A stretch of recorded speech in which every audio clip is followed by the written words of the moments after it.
Okay, this is one of the facilities that KJMC offers. It is called multi-slice CT scan.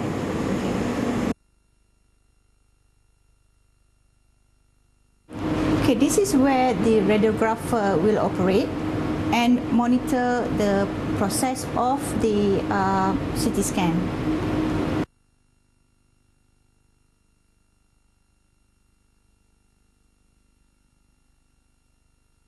Okay, this is another facilities that KJMC offered. It's called Executive Screening Center. What the doctor and the patients behind me doing is the stress test.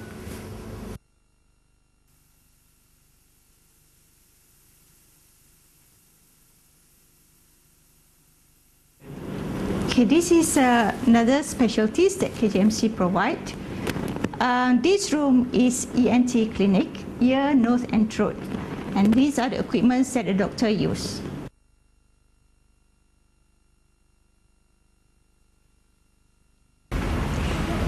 Okay, this is one of the room available in KJMC. The price ranges from 115 to 350. And the occupancy rate for Kelana Jaya Medical Center is around 70%.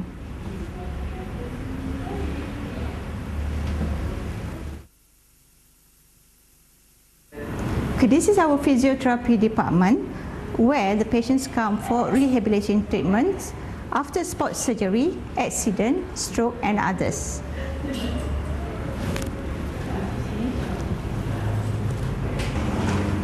From that, we also have operation theatres, labour rooms, nursery, dialysis centre, as well as 24 hours accident and emergency unit.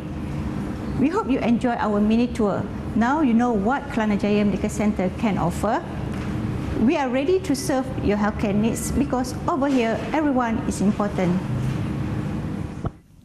Well, that's just one of the 3 medical centers belonging to TDM Berhad. The other 2 are namely Kuantan Medical Center and also another medical center smacked in Kuala Terengganu, and that is where actually TDM is actually having its head office in. And recently TDM Berhad also made an announcement that they will be spending another 100 million for another hospital in Kuantan. Let's check with the people from TDM right next to me. The Chairman and also CEO of TDM Berhad, Chik, and also Datuk Haji Roslan. Datuk, 100 million for what, another hospital or expansion would that be? Yeah, we have bought a piece of land in Kuantan from the SCDC of Pahang of about 10 acres. Then we have already planned to build up a hospital there. Based visually by the fact that the existing hospital in Kuantan, that is Kuantan Medical Center, in short form is KMC, is over the patients are grumbling that we don't have enough beds for them. And we have a good performance there. Yearly, the profit has increased quite tremendously. So on the business plan, we think that it is fair to plow back part of our profit to the patients, but also giving them a better healthcare maintenance and care. And we will be constructing somewhere around maybe 100 million or 100 million plus the new equipments that we're going to do in Kuantan. Right now, we are still planning to solve some of the teething problems before we really put on a go. Right. And when is this hospital expected to be completed?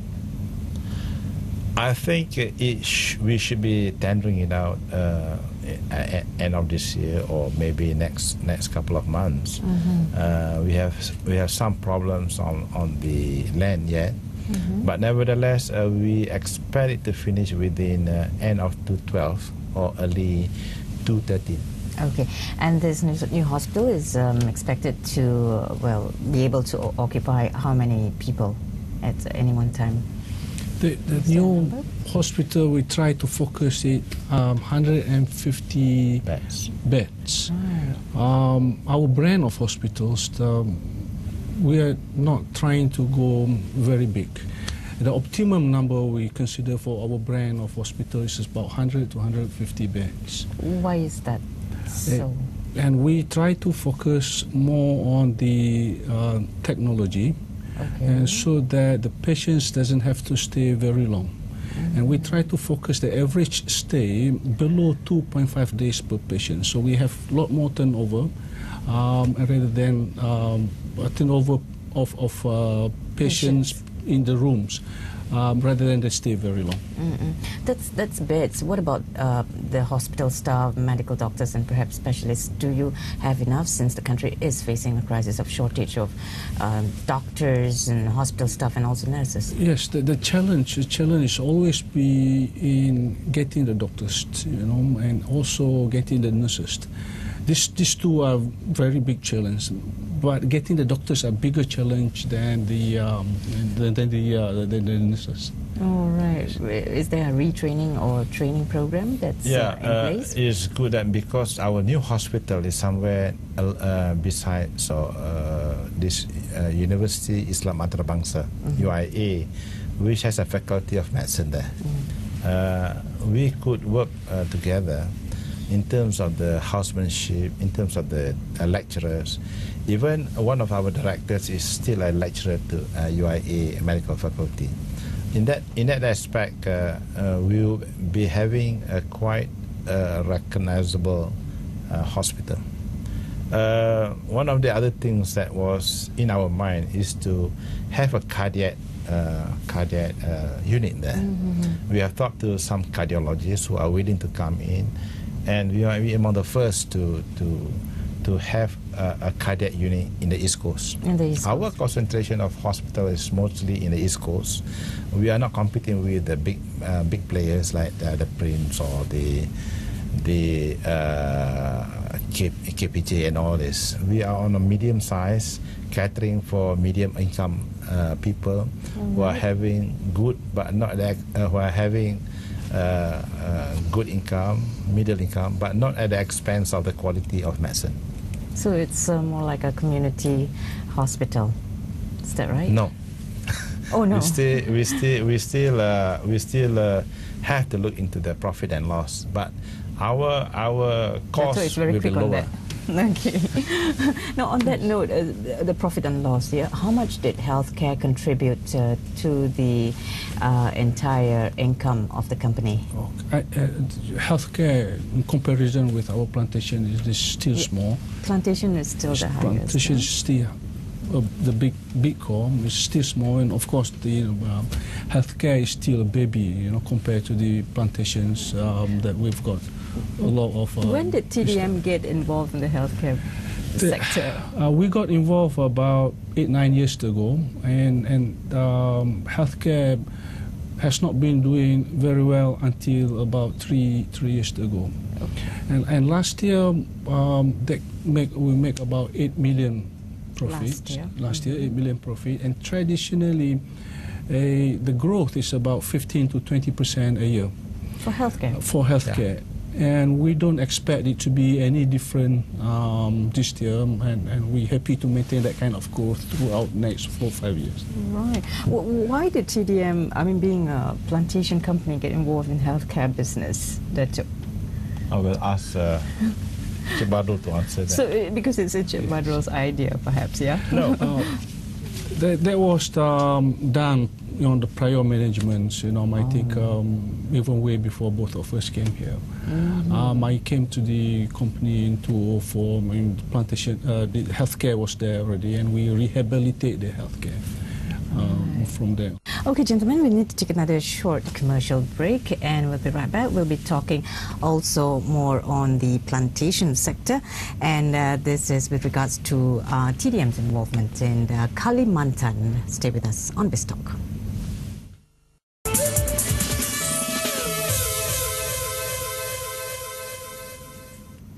Yes, welcome back. Now on May 17th, 2010, TDM Berhad had its 45th annual general meeting. That's 45 years that the company has been around. It has also never ceased to create ripples in the stock market. The counter gained more than 18%, and that was in 2009, while the broader market lost about 3% during that same period. Right here in the studio, we'll also delve into this issue.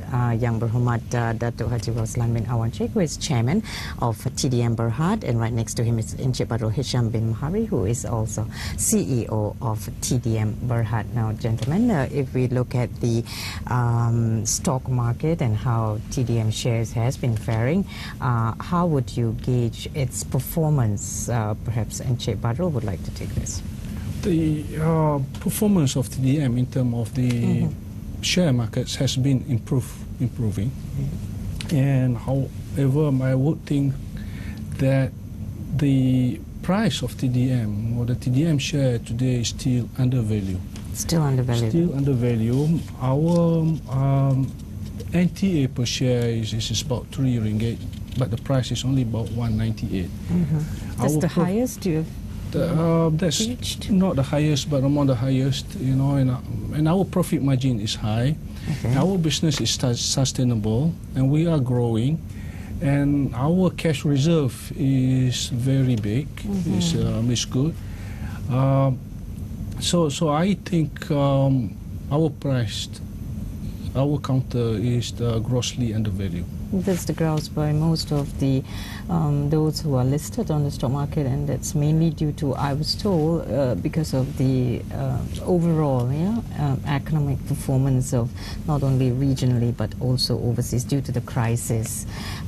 We would sense that. But having said that, do you suppose investors would probably love TDM more if its owners decide to free up more shares, and that is for trading?